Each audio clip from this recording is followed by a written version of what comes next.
I know, right? Nothing The outdoor eventful temple happened at grounds the I would temple, love to thankfully. visit again. Sounds cool, too, man. Luke. I bet the It's actually temple was really pretty peaceful chill there. over there. Yeah, I'm happy to Yeah, hear it you had a was. great time. Oh, hey, The statue we're of actually Marley, watching the something on fountains, the David's roses, computer right now. there's so Maybe much you to should see take a around there. look. So, are we ready to go? Not yet, Big N. Zealand just called me, and I think we have something else to share with the rest of the group. It's about David's SIR report. SIR report? Wait, I think I know what that is. Yeah, it's basically a detailed list of all the things that happened at the LDS Church since 2024. Right. So this means we're not going to the promenade today? I think we will have enough time to go after the meeting finishes. Besides, it's still daytime and we're not going to go there until night. Okay, then. So, do you know where the group is? I think they're at the living room watching something. You hear some video playing in the Oh background? yeah, I hear that. I wonder what they're watching. Yeah, let's go check. Okay. After the Judd family resumed attending the Granite Bay Oh, congregation I see they're there. What are they looking at? Oh, hey, Lokalani. We're watching a recent documentary we found from David. Another documentary? From Latter-day Saints? Yep. It turns out we found a YouTube channel that covers a lot of misconduct at the church called The Crazy Train. Wait, really? Is it just like David's own experience? Oh, yeah, for sure. Oh my god. There's no way. Yes, there is. I guarantee you, this is not going to be easy to watch. Oh, no. Can you tell us what's happening on the video? Yeah, we're watching the part when the protagonists, aka the Judd family, were met by two agents at their house. Agents? What are the agents doing there? And who do they work for? Well, it's a good thing you guys came just in time. 'Cause we were just about to find out for ourselves. Oh, cool. I really want to see how this goes. Based on the music that was playing, I think it's pretty sketchy. A Clever Hoax, The Crazy Train Documentary, Chapter 25. Oh my, there's 25 videos of church misconduct? Well, not exactly, Big N. Some videos talked about other sources engaging in corruption besides the church. Right now, our main focus is the church and the people in the organization participating in morally and legally harmful things. You know what? I actually want to see this. So we stopped in the part where these two men came to their house. No doubt for some terrible cause. Geez, Louise. Can we play the video? Sure. One man identified himself as James Dimmitt. James was a former officer for the Chico Police Department and former member of the Butte County Sheriff's SWAT team. The Judds also wondered why one of the agents appeared to be videotaping or recording the interaction. So here, these guys who are former police officers are now private citizens, considering they aren't wearing any uniforms. I find it odd that the guy in white is holding his phone like that as if he's secretly recording the conversation. If I'm correct, recording a private conversation in their property has to be illegal. And at waist level too? That to me screams suspicious. So what this is a persona non grata. Persona non grata? What that means is that That sounds familiar. this is for you. And basically what it means is that for the next 12 months, you guys are not to be at any church property. They're basically telling the Judds they're prohibited from being on church property. So they're giving them legal notice, it seems. For both Fontaine and Hannah. If you do show up at a church facility, you may be arrested, okay, for trespassing. We're going to be arrested for attending church.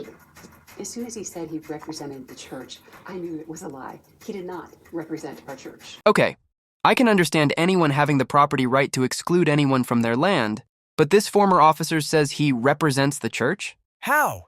We literally saw this man, James Dimmitt, previously worked for law enforcement. You know what? Let's do a background check on him right now.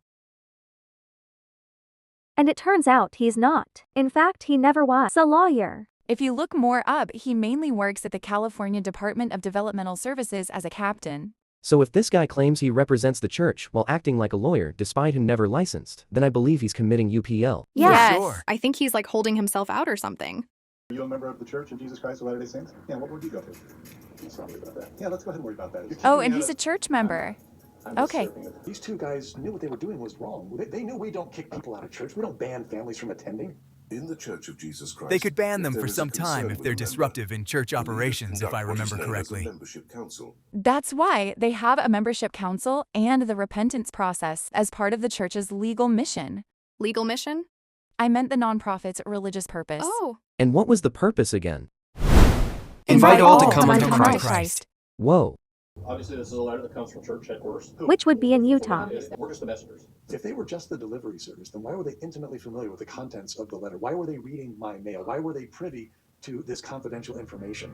Wait, the agents read their letters? Doesn't the letters have highly confidential information they're restricted from reading? Yeah, I don't believe these messengers are doing the right thing at all. Real church leaders act in a spirit of love and compassion. This was wrong. True.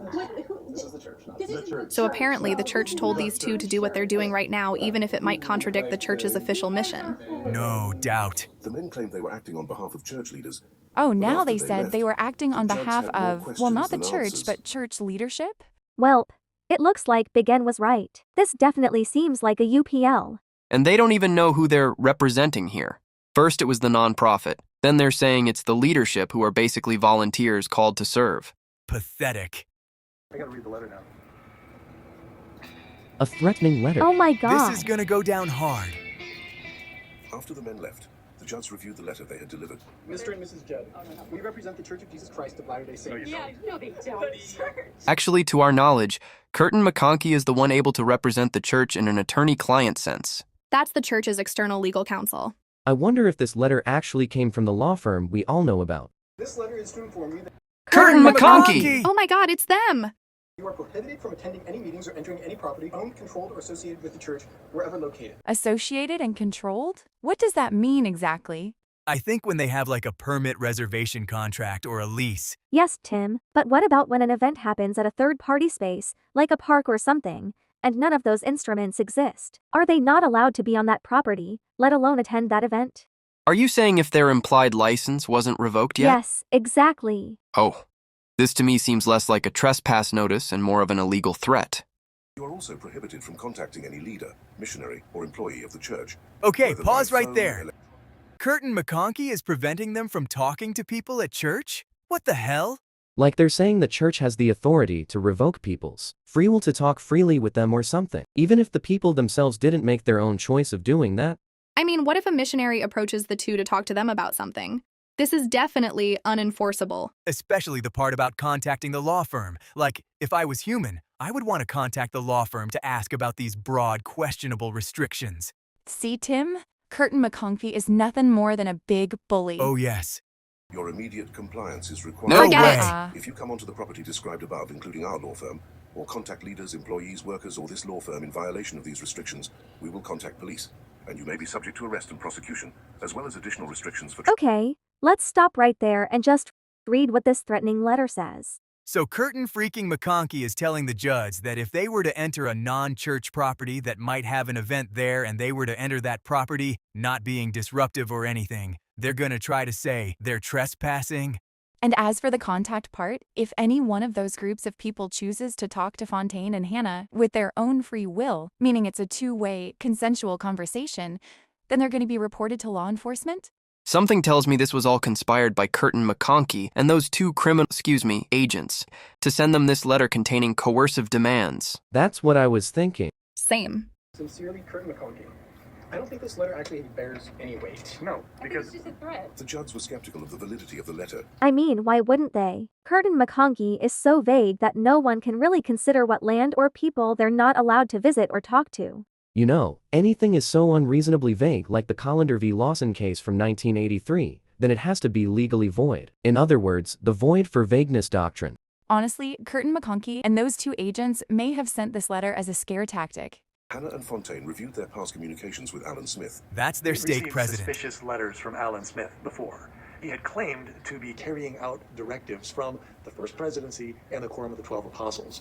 But we had confirmed he was just lying. Holy crap. Now, with a new letter delivered under suspicious circumstances, the judge believed they had good reason to question its authenticity. I mean, for real. Like, some of those demands are legally unenforceable. What kind of leader, let alone a church/nonprofit, would send such a letter to anyone? Perhaps someone demanding silence in return. I Yeah. agree.